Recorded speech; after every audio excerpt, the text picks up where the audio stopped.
Olá, eu sou Gabriela Cadamuro. O caso de hoje é sobre Lucas Terra.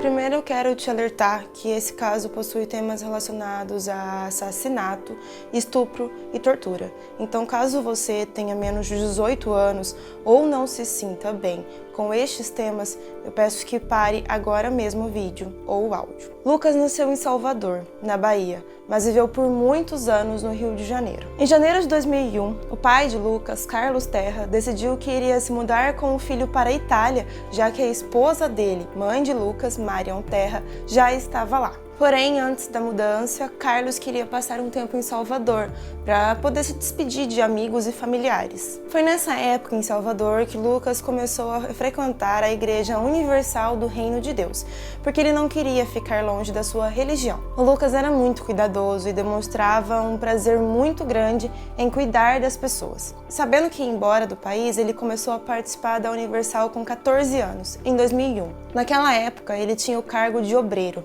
que era a pessoa responsável por ajudar o pastor durante um culto. O pastor Silvio Galiza, de 21 anos, foi uma das pessoas que concordaram em dar a função de obreiro ao menino. Inclusive, esse pastor tinha sido transferido de outra congregação há pouco tempo, mas ninguém sabia bem o motivo, apenas que ele havia tido um comportamento inadequado. Galiza começou a se aproximar cada vez mais de Lucas, que entendia essa aproximação como uma valorização do seu trabalho. Mas o tempo foi passando e a obsessão do pastor por Lucas ficava cada vez maior. Em fevereiro daquele ano, Lucas começou a se interessar por uma garota da mesma igreja. O pastor Galiza, por sua vez, o proibiu de se aproximar dela e de qualquer outra garota.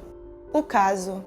No dia 21 de março de 2001, depois de mais um culto na Igreja Universal, Lucas conversava com alguns amigos do lado de fora quando Galiza o chamou para conversar. O pastor chamou o garoto para uma noite de orações que aconteceria num templo próximo dali. Lucas topou ir com o pastor, afinal, para ele, era seguro. Antes de pegarem um ônibus perto das 10 horas da noite, Lucas ligou para o pai dele de um telefone público e disse que estaria com o pastor e informou também aonde iriam. Quando Carlos Terra acordou no outro dia, Lucas ainda não havia voltado para casa. Então, o homem foi para a Igreja Universal à procura do filho. Lá, as pessoas confirmaram que o menino havia saído com o pastor no dia anterior.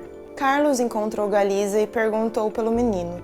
O pastor disse que tinha deixado Lucas em um ponto de ônibus porque ele iria para outra igreja. O pai achou estranho, porque Lucas tinha dito outra coisa na ligação. Além disso, ninguém havia visto o menino naquele local. No dia 23 de março de 2001, 2 dias depois do desaparecimento de Lucas, um corpo foi encontrado totalmente carbonizado em uma caixa abandonada num terreno baldio, na Avenida Vasco da Gama, em Salvador.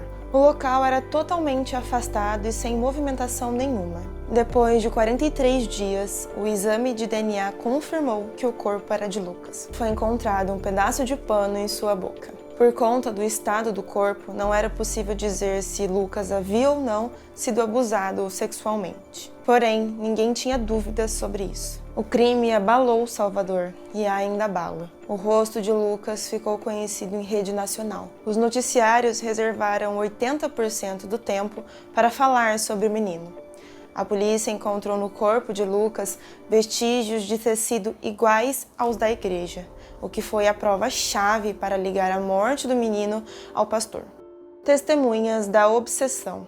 Eu disse um pouco antes da obsessão de Galiza pelo menino e queria frisar essa afirmação com relatos de testemunhas. As pessoas que conviviam com Lucas disseram à polícia que Galiza estava obcecado nele e que mostrava uma atitude dominadora sobre o menino. Sempre que podia, Silvio, o pastor, convidava Lucas para dormir na igreja com outros meninos, o que os pais de Lucas nunca souberam. Quando os superiores do pastor souberam que ele dormiu na mesma cama com o menino, enquanto os outros garotos estavam em um cômodo separado, ele foi transferido novamente para outra instituição, o que não o impediu de continuar visitando a Igreja Universal. Segundo relatos, o apelido de Silvio Galiza, após ser expulso da primeira igreja, era de secretário do diabo. Quem testemunhou contra Galiza começou a ser perseguido por outros membros da igreja. A garota de 17 anos, a qual Lucas supostamente namorava,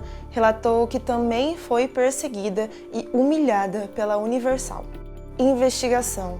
No dia 24 de outubro de 2001, 7 meses após a morte do menino, o inquérito policial finalmente foi concluído. Silvio Galiza foi indiciado como autor do crime, mas por algum motivo a prisão do pastor não havia sido decretada, o que fez com que Carlos Terra, pai de Lucas, acampasse do lado de fora do Ministério Público. Os promotores do MP pediram então a prisão preventiva do pastor, mas o juiz não quis prendê-lo. Outras investigações também acusaram líderes da congregação como autores do crime. Segundo o MP, Lucas já vinha sofrendo assédio de Galiza e no dia do assassinato ele havia visto Joel Miranda e Fernando Aparecido da Silva, 2 pastores da Universal, fazendo sexo. Na época, esses 2 pastores eram muito importantes na Igreja Universal. Ao verem que Lucas havia visto o ato, decidiram então matá-lo,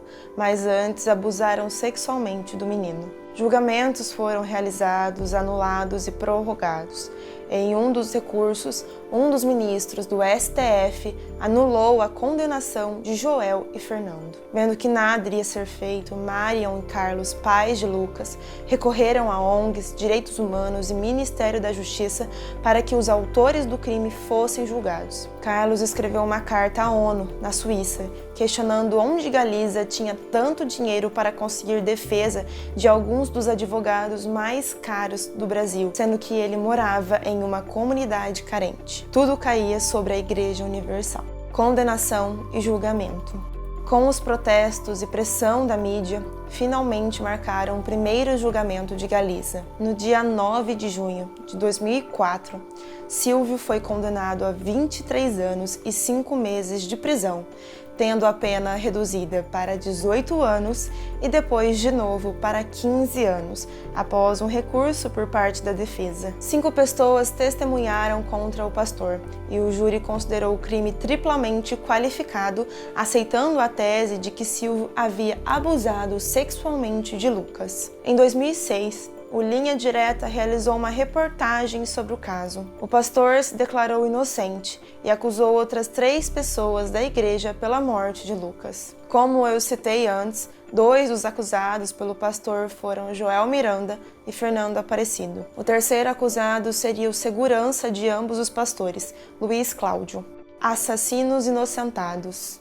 Em dezembro de 2008, os advogados de Galiza conseguiram transferi-lo para o regime semiaberto e, em 2012, Silvio Galiza foi solto. Em novembro de 2013, a juíza Gelsi Almeida inocentou Joel e Fernando, os 2 pastores que também foram acusados do assassinato de Lucas. Os pais de Lucas recorreram e, em setembro de 2015, a apelação foi julgada pelo Tribunal de Justiça da Bahia. Os desembargadores decidiram então que os 3 deveriam ir a júri popular. Eles recorreram e o STF confirmou a decisão. O único que havia sido julgado foi Silvio, que atualmente está em liberdade condicional.